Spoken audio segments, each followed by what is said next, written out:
Well, uh, good afternoon, my dear friends. This is Amit Bhattacharya, Professor of English, University of Gurubanga, welcoming you to another of my video uploads. We are discussing the poem by Kamala. The poem is obviously Forest Fire, and we are now in the second presentation of this poem. Um, I have already spoken in some detail in my previous presentation,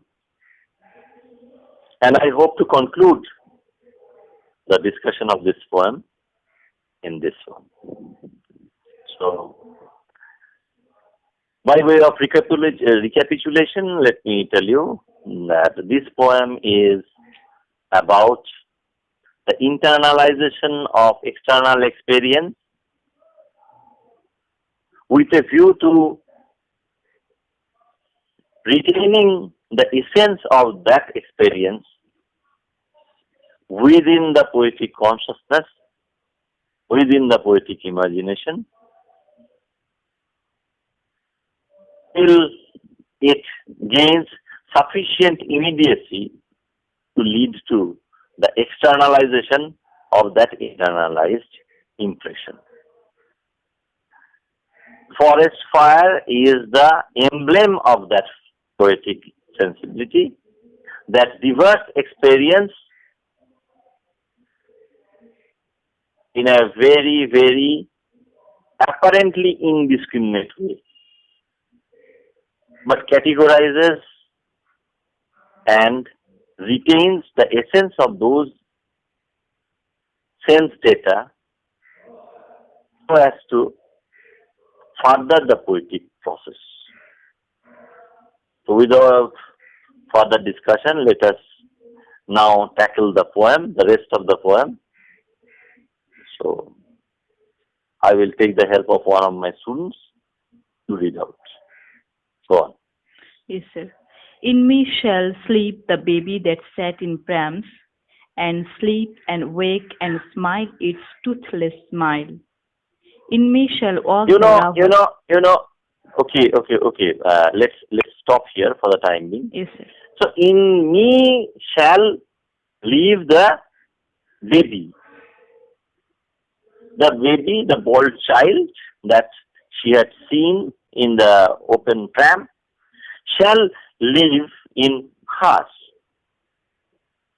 Sleep and wake and smile its toothless smile. Now we are reminded of Keats's description of the Grecian urn. There also Keats talks about the stasis of art, whereby moments and states, mental state, physical state, all these are captured and stay unaltered. Even though in real life that baby that might have been seen by the poet as a human being may grow up, but in the mind of the poet, that baby will remain a baby and sleep and wake and smile its toothless smile as the embodiment of unalloyed innocence. Okay, go on. In me shall walk the lovers hand in hand, and in me, where else Wait a bit. Yes. In me shall walk the lovers hand in hand. Again, the lovers will ultimately, in reality, have other things to do, other cookies to cook. But in the imagination of the poet, because it is based on the sense impression of a moment, those lovers will always walk hand in hand and perpetuate their youth and vitality and love and understanding. There we are reminded of a vignette from uh, Thomas Hardy's poem In Times of Breaking of Nations. Yonder a maid with her wit come whispering by. War's annals will fade into night ere their story die. Okay, go on. And And in in me, me, where where else? else the old shall sit and feel the touch of sun. Yes. Now the old age in reality is often assailed with physical ailment, with social and familial neglect, and ultimately with death. But in the poetic mind, in the poetic imagination, that old man once seen on the park bench reading a newspaper with sunlight in his hair will go on being just that and remain a picture of happy contentment. So in a way, this capacity of the poetic mind to retain the essence of an experience is what Kamala is trying to point out through these lines. Okay, let's go on. In me the street lamps shall glimmer, the cabaret girls cavoot, the wedding drums resound, the eunuchs swirl colored skirts and sing sad song of love. The wounded moan, and in me the dying mother with hopeful eyes shall gaze around, seeking her child, now grown and gone away to other towns, other arms. Okay. See, till now, the poet has repeated the three human subjects that she has seen and she has retained or wishes to retain in her poetic imagination. Now, however, she is giving a list of other sights and sounds that also are captured by the sensitive poet, that are also devoured by the poetic sensibility and internalized till they are objectified and retained in an internalized form for further use. So that is why she is talking about different human subjects and different situations. Okay, read it again. In me the street lamps shall glimmer. Okay. Street lamps shall glimmer. So obviously, this is vignette of a nocturnal street. The street lamp shall glimmer. And then, The cabaret girls cavoot, the wedding yes, drums the cabaret girls will capote. You know, cabaret girls,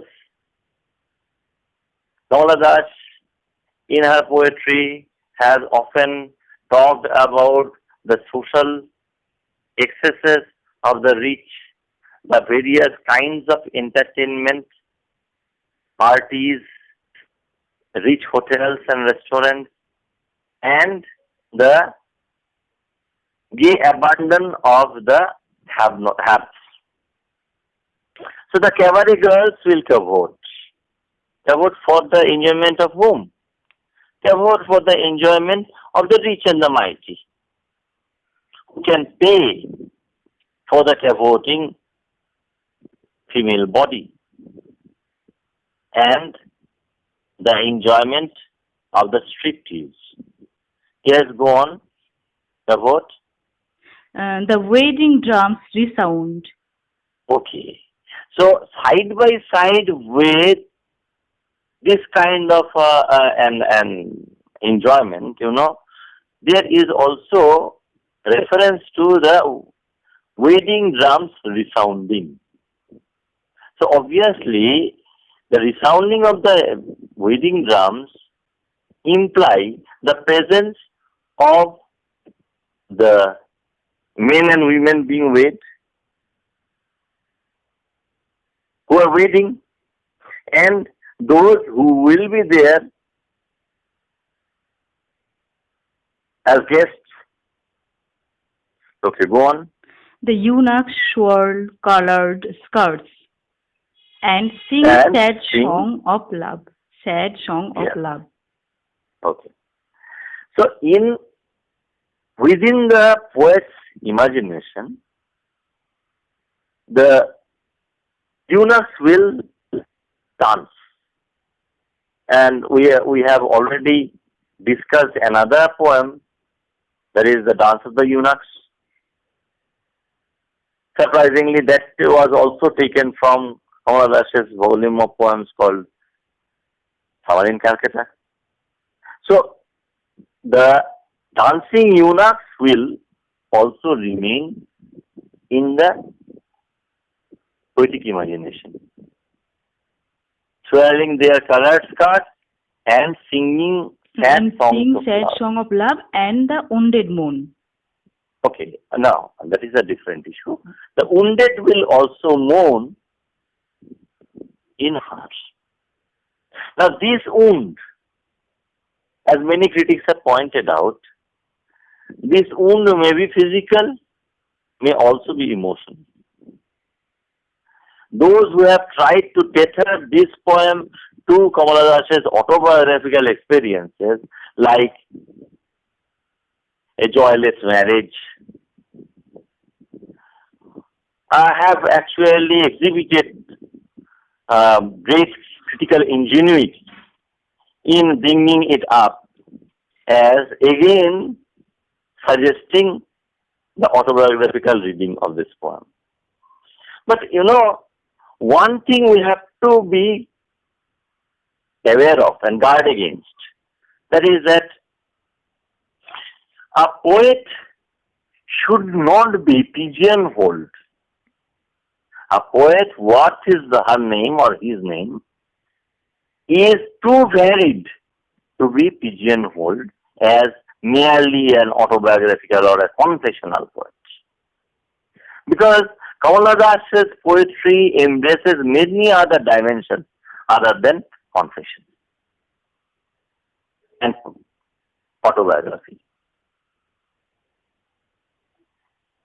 That is why, the wounded men are wounded in every sphere of life. But the sympathetic poet, who in the words of Arthur Rimbaud is responsible for all humanity,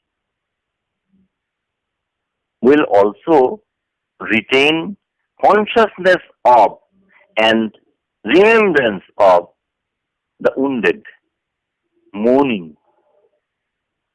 Yes, go on. And in me the dying mother with hopeful eyes shall gaze around, seeking her child, now grown and gone away to other towns, other arms. Now, aging mothers and how they are left behind by their once dear children, because they have now grown up, they have other things to do, they have other commitments and other engagements and other relationships. They may go to other towns, to other arms, leaving behind the arms of the doting mother. But the dying mother will always remain hopeful. We are reminded of the immortal picture of the a scene from Satyajit Ray's film of the Opu trilogy. The Sarvajaya before death remembers Opu. So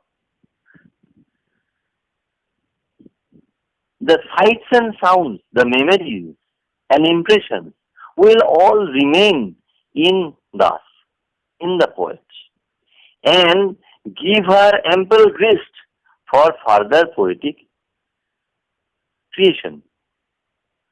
The music in my heart I bore long after it was heard no more. That is what Wordsworth talked about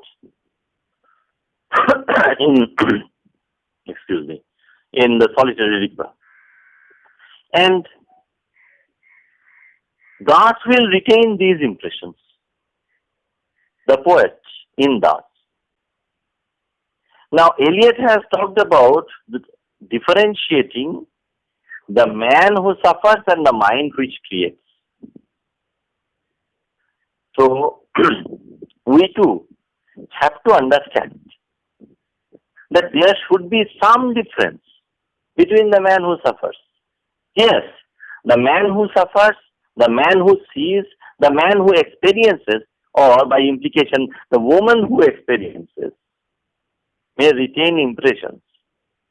But when the mind that creates externalizes those impressions that have been internalized, obviously they will come out not only as traces of autobiography, but as enduring poetic creations. I hope this discussion will help you in understanding the poem Forest Fire. Thanks for watching.